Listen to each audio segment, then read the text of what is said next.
ഞങ്ങളൊരു പത്രം തുടങ്ങി.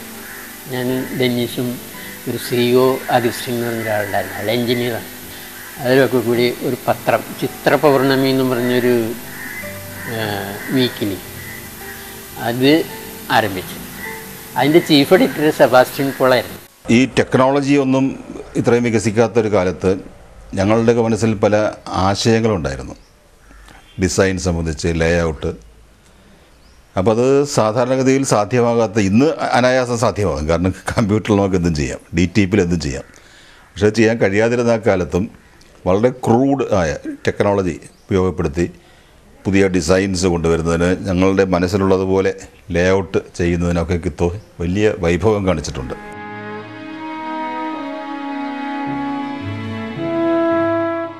അങ്ങനെ ഇരിക്കുമ്പോഴത്തേക്കുമാണ് സിനിമ ഡയറക്ടേഴ്സ് മദ്രാസിൽ നിന്നുള്ള പല ആളുകളും ഞങ്ങളെ സമീപിക്കാൻ തുടങ്ങി. എന്നുവെച്ചാൽ അവരുടെ പ്രൊപ്പഗാൻഡയ്ക്ക് വേണ്ടിയിട്ട് അവരെ പറ്റി എഴുതാനും പിടിക്കാനും ഒക്കെ ആയിട്ട് അവർ വന്ന് നമ്മളോട് ആലോചന നടത്തും. അങ്ങനെയൊക്കെ ഞങ്ങൾ ചെയ്തു പോകുന്നു. അങ്ങനെ കുറച്ച് ആളുകളെ, സിനിമാക്കാരെ പരിചയപ്പെട്ട്, കൂട്ടത്തിൽ IV ശശി നമ്മുടെ ഓഫീസിൽ വളരെ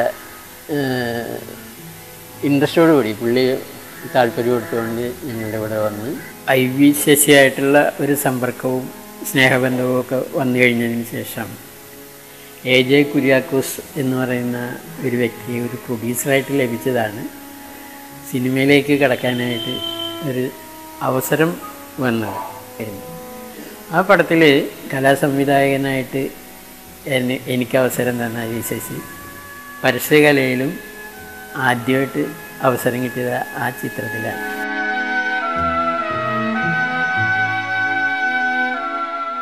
യൗവന ആരംഭം മുതൽ ഞങ്ങളൊരു RMSC എന്നൊരു ക്ലബ്ബുമായിട്ടാണ് കിത്തുമായിട്ട് കൂടുതൽ അടുക്കം വരുന്നത്. ഞാൻ നാടകം എഴുതും, കിത്തു അഭിനയിക്കും, കലാസംവിധാനം ചെയ്യും.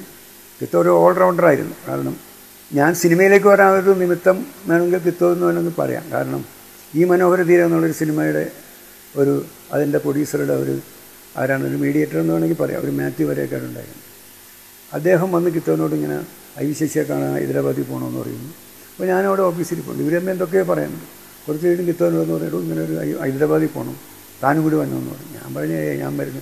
ഇയാൾ എന്നെ നിർബന്ധിച്ച് ഞങ്ങൾ ഒന്നിച്ച് വിടുന്ന ഒരു കാറിൽ ഞാനും കിത്തോയും പ്രൊഡ്യൂസറും മാത്യു വരെയൊക്കെയായിട്ടും പാറപ്പുറത്താണ് ആ പടത്തിൻ്റെ റേറ്റ്.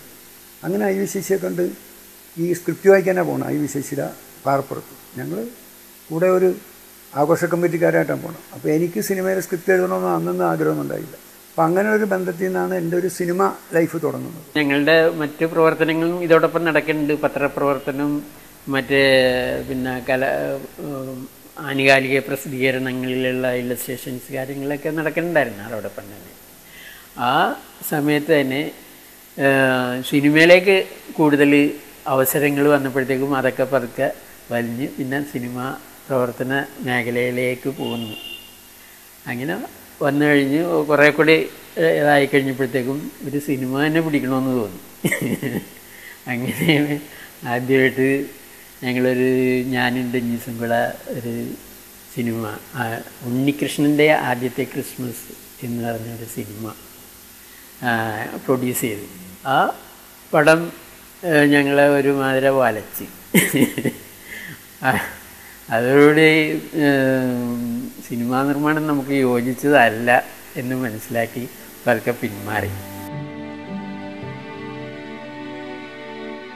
ഞാനൊരു കഥ എഴുതി. ആ കഥ എന്ന് പറഞ്ഞാൽ ആലോലം എന്ന് പറഞ്ഞൊരു കഥ മോഹൻ ഡയറക്റ്റ് ചെയ്ത്, ജോൺ പോൾ തിരക്കഥ എഴുതിയത്. അതിൻ്റെ ആ കഥ മാത്രം ഞാൻ ചെയ്തത്.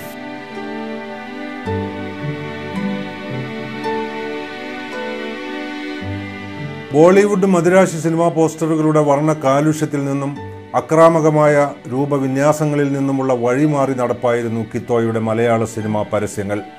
ഓരോ പോസ്റ്ററും അത് പരസ്യപ്പെടുത്തുന്ന സിനിമയുടെ സാംസ്കാരിക ഉള്ളടക്കം പ്രഖ്യാപിക്കും വിധം സ്റ്റില്ലുകളും സ്പേസും തലക്കെട്ടും അഭിജാതമായ അനുവാദത്തിൽ ഇദ്ദേഹം ക്രമീകരിച്ചു.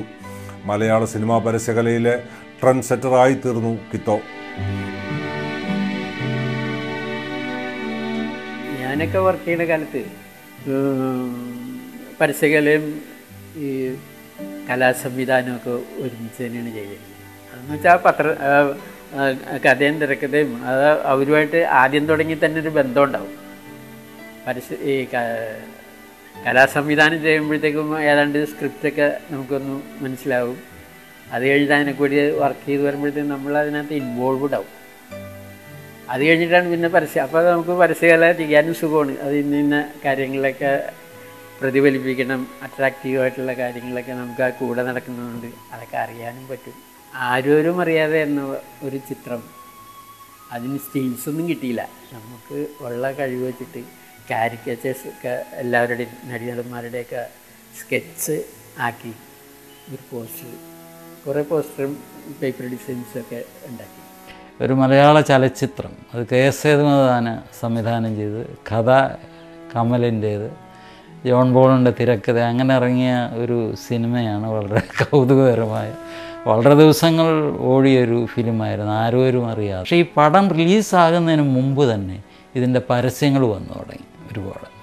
അന്ന് ഇത്തരം പരസ്യങ്ങൾ, ഇത്തരത്തിൽ കിത്തോ ചെയ്ത പരസ്യം ഒരിക്കലും മലയാളത്തിൽ ഒരു പത്രത്തിൽ ഒരു സിനിമയ്ക്കും വന്നിട്ടുള്ളതല്ല.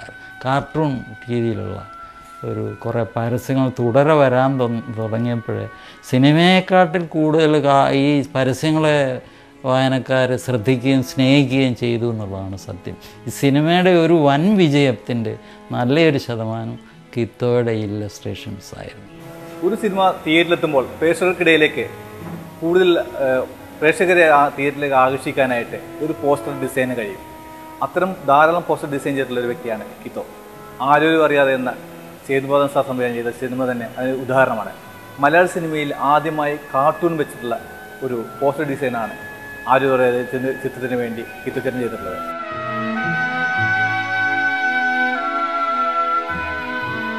കമ്പ്യൂട്ടറിൻ്റെ വരവോടുകൂടി ഒരു ചിത്രകാരന്മാർക്ക് അവിടെ ഒരവസരം കുറഞ്ഞു. ചിത്രകാരന്മാരൊക്കെ പതുക്കെ മാറിയിട്ട് ടെക്നീഷ്യൻസ് മുമ്പോട്ട് വരാൻ തുടങ്ങി. കമ്പ്യൂട്ടറിലുള്ള ടെക്നിക്കൽ സൈഡൊക്കെ അറിയാവുന്ന ആളുകൾ പരസ്യകലാരംഗത്തേക്ക് വരികയും ആ ഒരു പരസ്യകലാരംഗത്ത് തന്നെ ഒരു വ്യതിയാനം വന്നു. കമ്പ്യൂട്ടറൊക്കെ ഞാൻ ഒരു സ്ഥലത്തും പോയി പഠിച്ചതല്ല.